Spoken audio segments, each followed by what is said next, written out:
In the world of psychometrics, there's a phenomenon called idiosyncratic rater effect, which we've known for 10 years. It just hasn't bled over into business. And the idiosyncratic rater effect basically means that when I rate you on potential, let's say, or strategic thinking, my rating of you is actually more reflective of me than it is of you.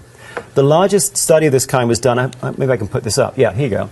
This was done about 10 years ago by 3 researchers. They took 5,000 managers, and they had each of those managers rated by 2 direct reports, 2 peers, and 2 bosses. So about 500,000 ratings overall. And their basic question was, when I rate you on something, what explains my rating? Is it the fact that I'm a direct report versus a peer? Is it my overall sense of your performance? What explains why I rate you the way that I do?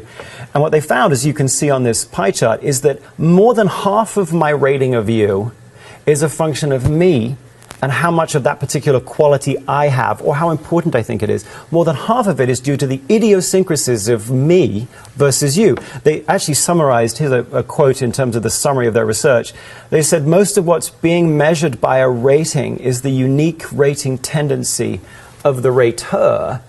Thus, ratings actually reveal more about the rater than they do about the ratee. Now, if you follow that around, that means that all of the ratings that we put into our performance management systems, that we then aggregate up as we decide who's a high potential or who isn't, who should be promoted or who isn't, how we should pay people or not, all of that data is falsely precise. We think it's revealing of the person being rated, but it isn't. It's way more revealing of the person who's doing the rating.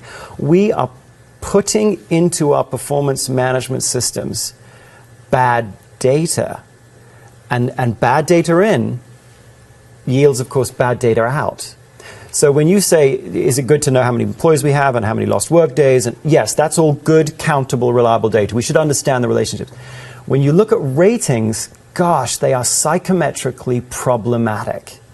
We think they're revealing one thing, but they reveal much more about the person doing the rating. That's a problem. We all need to grapple with that problem. As we move into the big data world of the future, we need to figure out how we put good data in, which we can, I'm going on a bit here, but we can solve that, but we do actually need to at least look at it and deal with it as a problem, and then we can start thinking intelligently about what is the right solve for that.